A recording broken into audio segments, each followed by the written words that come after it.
And if you really want to be a pro at AV, you're going to follow along. And if you understand this, I do. This is like the foundational like pro. information from like serial control days. Okay.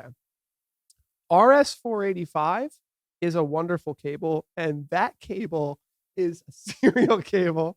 And you might wonder why would we use RS-485? Well, RS-485 can be run up to 1,200 meters. So that's That's the benefit. 3,937 feet. Jeez. So if you really got to run a long cable, you can use 24 gauge twisted pair cabling, almost 4,000 feet. So we're showing RS-485 there to a PTZ Optics Move 4K 30x camera that we're assuming is very, very, very far away from wherever you might be going. Now you can also use RS-422, which is full duplex. And that cable can also be run quite far.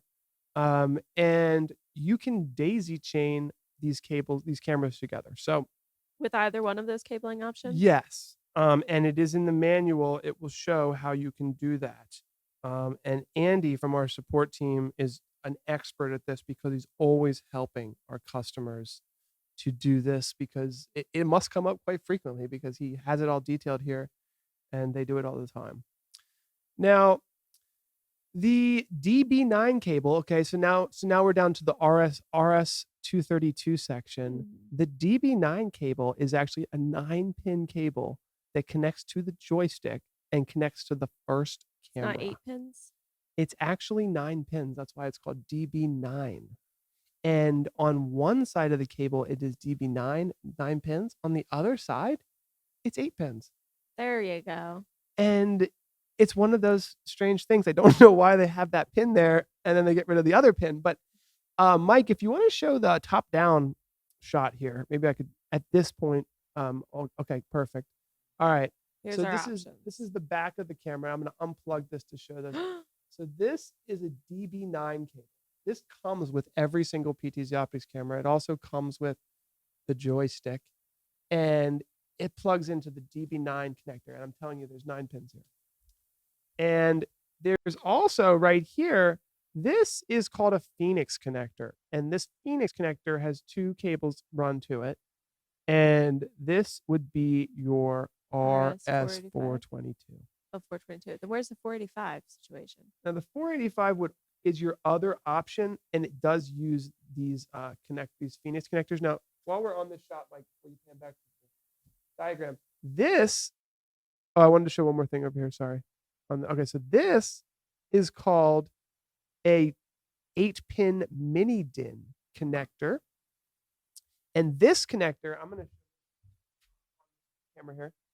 This 8-pin mini DIN connection goes into the 8-pin mini DIN on the back of the PTZ camera, and then it can be daisy chained and come out of the out port of the 8-pin mini DIN and then into another camera. Into another cable.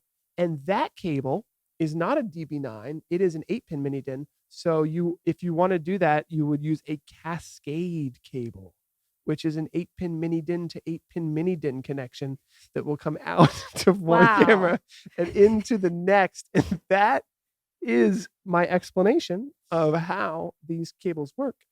Now, with all that being said, you might think, maybe I should just use one cable. But serial cables are very plug and play. You do not need a network to use them. You have some really interesting options. For example, with this camera here, with this joystick, you'll see I've got an DB9, so we've got the RS-232 coming out here, but I also have a cable coming out of this one. So we technically have what I would consider 2 home runs. So one home run cable to the first camera and then another home run to the other camera. It is not a daisy. So if you daisy chain 2 cameras, it's considered a daisy chain. But if you send just one cable out and then one cable out, it's not connected. It's called a home run then. Okay.